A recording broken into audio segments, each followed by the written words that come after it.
कभी आप किसी पुल से गुजरे हैं और नीचे बहती नदी को देखकर सोचा है कि ये जो लोहे और कंक्रीट का ढांचा है ये कैसे खड़ा है। हम अक्सर इन स्ट्रक्चर्स को, इन पुलों को, इन फ्लाईओवर्स को फॉर ग्रांटेड ले लेते हैं, सोचते भी नहीं है। लेकिन हर पुल के पीछे एक कहानी होती है, एक विजन होता है और उसे बनाने वालों का खून पसीना होता है। आज हम एक ऐसी ही कहानी सुनेंगे, एक ऐसी इंजीनियर की कहानी जिनका नाम शायद इतिहास के पन्नों में कहीं खो सा गया है, जिन्होंने आजाद भारत की नींव में अपने हाथों से, अपने दिमाग से पुल जोड़े, लेकिन हम उनकी विरासत को शायद भूल गए। ये कहानी है भारत की असली ब्रिज बिल्डर, एक पायनियर शकुंतला भगत की। जरा सोचिए, 1950s का भारत, देश बिल्कुल नया नया आजाद हुआ है, सपने बड़े हैं, उम्मीदें आसमान छू रही हैं, लेकिन जमीनी हकीकत, सड़कें टूटी हुई हैं, गाँव शहरों से कटे हुए हैं और इस नए देश को बनाने का जिम्मा है इंजीनियर्स पर। लेकिन जैसे ही हम इंजीनियर शब्द सोचते हैं, दिमाग में एक आदमी की ही तस्वीर आती है ना, खास करके सिविल इंजीनियरिंग। अरे साइट की धूल, मिट्टी, लोहा, कंक्रीट, ये तो मर्दों का ही काम माना जाता था। कोई सोच भी नहीं सकता था कि कोई महिला ये काम करेगी। तो उस दौर में ऐसी कौन सी औरत हो सकती है जिसने न सिर्फ इस सोच की दीवार तोड़ी, बल्कि अपने दम पर हिमालय की बर्फीली ऊंचाइयों से लेकर मुंबई की भागदौड़ तक 200 से ज्यादा पुल बना डाले। ये सवाल ही अपने आप में रोंगटे खड़े कर देता है। देखिए, इसी सवाल का जवाब है शकुंतला भगत। और उनकी कहानी शुरू करने से पहले मैं चाहता हूं कि आप सब उस समय के भारत को महसूस करें। आजादी तो मिल गई थी, पर देश बिखरा हुआ था। हमें सड़कों का जाल चाहिए था, रेल लाइंस चाहिए थी और सबसे जरूरी पुल चाहिए थे, कनेक्टिविटी चाहिए थी। ये सिर्फ कंक्रीट और स्टील की बात नहीं थी, समझिए, ये देश को, दिलों को जोड़ने की बात थी। और इस महान काम का बीड़ा उठाया एक ऐसी महिला ने जिसके लिए हर कदम पर एक नई चुनौती मुंह बाए खड़ी थी। ये रास्ता, ये फूलों का नहीं, कांटों से भरा था। बिल्कुल, उनका सफर देखेंगे ना तो आपको लगेगा कि कोई फिल्मी कहानी चल रही है। 1953 में VJTI मुंबई से ग्रेजुएशन। अरे उस जमाने में लड़कियों को कॉलेज भेजना ही बहुत बड़ी बात थी और इन्होंने तो सिविल इंजीनियरिंग कर ली। ये भारत की पहली महिला सिविल इंजीनियर बनी, इंडियाज फर्स्ट। जरा सोच के देखिए, पूरे कॉलेज में, पूरे प्रोफेशन में वो अकेली थी। उनके प्रोफेसर्स, उनके क्लासमेट सब मर्द। उन्होंने सिर्फ किताबें नहीं पढ़ी, बल्कि उस माहौल में अपनी जगह बनाई। लेकिन क्या वो डिग्री लेके रुक गई? नहीं, उन्हें पता था कि असली ज्ञान किताबों में नहीं, साइट पर मिलता है। तो 1954 से 56 तक वो गई वेस्ट जर्मनी और यूके। क्यों? क्योंकि उन्हें दुनिया की बेस्ट ब्रिज टेक्नोलॉजी सीखनी थी। वो वहाँ प्रैक्टिकल ट्रेनिंग ले रही थी, आम मजदूरों के साथ, टेक्नीशियंस के साथ काम कर रही थी। फिर 1964 में अमेरिका की यूनिवर्सिटी ऑफ पेंसिल्वेनिया से मास्टर्स की। और इस सब के बीच 1960 से 70 तक पूरे 10 साल उन्होंने IIT बॉम्बे जैसे बड़े इंस्टीट्यूशन में असिस्टेंट प्रोफेसर के तौर पर अपनी नॉलेज, अपनी सीख आने वाली पीढ़ी को दी। उनका एक्सपीरियंस सिर्फ किताबी नहीं था, ग्लोबल था, प्रैक्टिकल था, एक वर्ल्ड क्लास एक्सपीरियंस था। और इस तस्वीर को जरा गौर से देखिए, उनके चेहरे पर एक अजीब सा ठहराव है, एक कॉन्फिडेंस है। और ये जानना भी जरूरी है कि उनके पिता SB जोशी को father of bridge engineering in India कहा जाता था। अब सोचिए, एक तरफ तो ये कितना बड़ा बोझ होगा, कितना प्रेशर होगा कि आपको अपने पिता की विरासत को आगे ले जाना है, लोग आपसे उम्मीदें रखेंगे। लेकिन दूसरी तरफ इससे बड़ी इंस्पिरेशन क्या हो सकती है? आपने बचपन से अपने घर में ब्रिजेस के डिजाइन देखे हैं, कैलकुलेशन सुनी है। ये एक ऐसी लेगेसी थी जिसे उन्होंने न सिर्फ आगे बढ़ाया, बल्कि एक ऐसी ऊंचाई पर ले गई जिसके बारे में शायद उनके पिता ने भी नहीं सोचा होगा। हमने उनकी क्वालिफिकेशंस तो देख ली, लेकिन वो असल में किस प्रॉब्लम को सॉल्व करने निकली थी? उस दौर में ब्रिज कंस्ट्रक्शन की सबसे बड़ी समस्या क्या थी? ऐसा क्या था जिसे बदलना इतना ज्यादा जरूरी हो गया था? देखिए, प्रॉब्लम सीधे ब्रिज की, कह सकते हैं, उसकी रूह में थी, उसके जॉइंट्स में। जैसे हमारे शरीर में जोड़ होते हैं ना, अगर वो कमजोर हो जाएं तो पूरा शरीर कमजोर हो जाता है। वैसे ही ब्रिज में भी जॉइंट्स होते हैं। और उस समय जो कन्वेंशनल रिवेटेड जॉइंट्स इस्तेमाल होते थे वो बहुत ही ज्यादा कॉम्प्लेक्स थे, इनएफिशिएंट थे और फेलियर प्रोन थे। मतलब उन पर भरोसा करना बहुत मुश्किल था। हमें जरूरत थी एक ऐसे कनेक्शन सिस्टम की जो सिंपल हो, जैसे बच्चे लेगो ब्रिक्स को जोड़ते हैं, मजबूत हो जैसे फेविकॉल का जोड़, और स्टैंडर्डाइज्ड हो, मतलब एक ही डिजाइन जो हर तरह के पुल में हर जगह फिट हो जाए। ये रिवेटिंग एक नाइटमेयर, एक बुरा सपना क्यों था, ये मैं आपको साइट की भाषा में समझाता हूँ। देखिए, सबसे पहली दिक्कत थी एसेंट्रिसिटी। इसका मतलब समझिए, लोड को पॉइंट A से B तक जाना है, लेकिन वो सीधा नहीं जाता, वो कवर प्लेट्स के थ्रू C और D से घूम कर जाता है। इस चक्कर में वीक पॉइंट्स बन जाते थे। फिर आते थे सेकेंडरी मोमेंट्स। डिजाइन में तो जॉइंट्स को हिंज्ड माना जाता था कि वो फ्लेक्सिबल होंगे, लेकिन जब आप एक जगह 70-80 रिवेट ठोक दोगे तो वो रिजिड हो जाते थे। अब जब भी कोई ट्रेन या ट्रक गुजरता तो डायनामिक लोड से इन रिजिड जॉइंट्स में जबरदस्ती का स्ट्रेस आता था, जिससे फटीग होता था और जॉइंट फेल होने का खतरा बढ़ जाता था। और फैब्रिकेशन, अरे पूछो ही मत, एक एक जॉइंट में 70 से 100 रिवेट्स, हजारों होल्स करो, टेम्पलेट्स बनाओ, गरम गरम रिवेट्स लाओ, पूरी बारात लग जाती थी एक जॉइंट बनाने में। और कैम्बरिंग मतलब ब्रिज को बीच में हल्का सा ऊपर उठाना ताकि लोड पड़ने पर वो सीधा हो जाए। उसके लिए साइट पे जोर जबरदस्ती होती थी।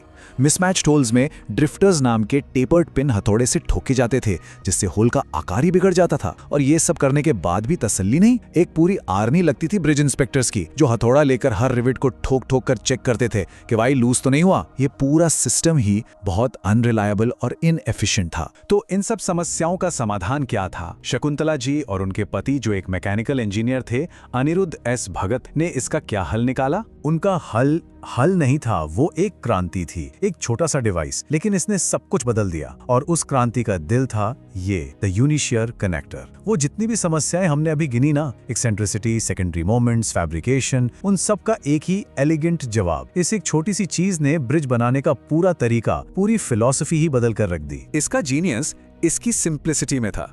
देखिए, स्टेप 1, आइडियल हिंज। इसमें टेपर्ड कॉनिकल टंग्स और ग्रूव्स थे, मतलब एक तरह की जीभ और खांचे जो एक दूसरे में बिल्कुल परफेक्टली इंटरलॉक हो जाते थे। ये एक आइडियल हिंज की तरह काम करता था। इसका मतलब सेकेंडरी मोमेंट्स का झंझट ही खत्म। Step 2, axial connection. कनेक्शन बिल्कुल एक्सियल था, मतलब दोनों मेंबर्स का न्यूट्रल एक्सिस आमने सामने मिलता था। लोड ट्रांसफर में कोई एक्सेंट्रिसिटी नहीं, लोड बिल्कुल सीधा जाता था बिना इधर उधर भटके। Step 3, simplicity.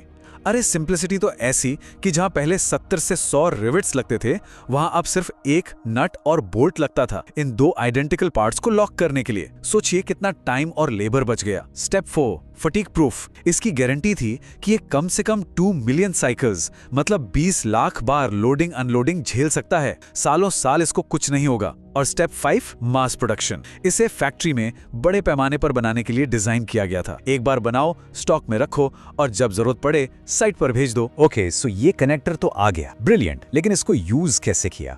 सिर्फ ये कनेक्टर ही था या इसके आगे भी कोई बड़ा सिस्टम बनाया गया था? बिल्कुल सही सवाल। ये कनेक्टर सिर्फ एक पार्ट था। इस कनेक्टर को दिल बनाकर उन्होंने एक पूरा इकोसिस्टम बना दिया, जिसका नाम था क्वाड्रिकॉन सिस्टम। ये ब्रिज बनाने का एक टोटल सिस्टम्स अप्रोच था। इसने ब्रिज बनाने के काम को टेलर्स वर्क से फैक्ट्री प्रोडक्शन बना दिया। मतलब पहले हर ब्रिज अलग से साइट पर बनता था, जैसे एक दर्जी एक एक सूट अलग से सिलता है, लेकिन क्वाड्रिकॉन सिस्टम से स्टैंडर्डाइज्ड मॉड्यूलर कंपोनेंट्स फैक्ट्री में बन जाते थे और साइट पर आकर उन्हें सिर्फ असेंबल करना होता था। यूनिशियर कनेक्टर से जोड़कर पूरी फिलॉसफी ही बदल गई। ठीक है सर, थियरी में तो ये सब कमाल लग रहा है, रेवोल्यूशन, सिस्टम, लेकिन रियल वर्ल्ड में साइट पर इसका इम्पैक्ट क्या हुआ? कुछ बना भी इससे या ये सिर्फ कागजों पर ही रह गया? असर तो जमीन तोड़ देने वाला था। सिर्फ 6 साल में 1972 से 1978 के बीच हिमालय में 69 पुल बनाए गए इस टेक्नोलॉजी से। ये वो इलाके हैं जहां सड़क बनाना भी मुश्किल है, जहां बारिश में पूरी की पूरी जमीन खिसक जाती है। वहां कन्वेंशनल ब्रिज टेक्नोलॉजी या तो फेल हो जाती थी या सालों लग जाते थे। और सबसे बड़ी बात सुनिए, उन्होंने ये काम अपने पर्सनल रिस्क पर किया, अपनी कंपनी के पैसों से फंड करके किया। क्यों? क्योंकि कोई सरकारी एजेंसी इस नई अनप्रूवन टेक्नोलॉजी में पैसा लगाने को तैयार नहीं थी। ये हिम्मत थी, ये विश्वास था उन्हें अपने काम पर। और रफ्तार का अंदाजा इस बात से लगाइए, जम्मू में चेनाब नदी पर एक पुराना पुल बारिश में बह गया। 15 लाख लोगों का संपर्क शहर से, अस्पताल से, बाजार से सब कट गया। लोग फंस गए थे। सरकारी आकलन के हिसाब से कन्वेंशनल तरीके से नया पुल बनाने में 5 से 7 साल लगते। आप सोच सकते हैं, 5 से 7 साल तक 15 लाख लोग परेशान रहते। क्वाड्रिकॉन ने वो 140 मीटर का पुल, एक परमानेंट ब्रिज, सिर्फ 15 महीनों में बनाकर तैयार कर दिया। एक परमानेंट शानदार ब्रिज, एक टेम्पररी ब्रिज की लागत और समय में। इसे कहते हैं आफत को अवसर में बदलना। मतलब ये सिस्टम इतना वर्सेटाइल था कि इससे पहाड़ों की गहरी खाइयों में भी पुल बने और शहरों के बीचों बीच भी। एक तरफ सोल्डिंग खुर्द जैसी 90 मीटर गहरी खाई और दूसरी तरफ मुंबई का बिजी सरदार वल्लभ भाई पटेल फ्लाईओवर। जी हाँ, और यही इस सिस्टम की सबसे बड़ी खूबी थी, इसकी अडेप्टेबिलिटी। चाहे सोल्डिंग खुर्द जैसी जगह हो जहां नीचे देखने में भी डर लगे, या मुंबई का ट्रैफिक जहां 1 मिनट के लिए भी गाड़ियां नहीं रुकती, क्वाड्रिकॉन सिस्टम हर चैलेंज के लिए तैयार था। और वो फ्लाईओवर, वो तो उन्होंने रात के समय काम करके बनाया था, बिना दिन का ट्रैफिक रोके। उस जमाने में ये एक बहुत बड़ी उपलब्धि थी, एक इंजीनियरिंग मार्वल था। और इससे बड़ा सबूत क्या हो सकता है? Border roads organisation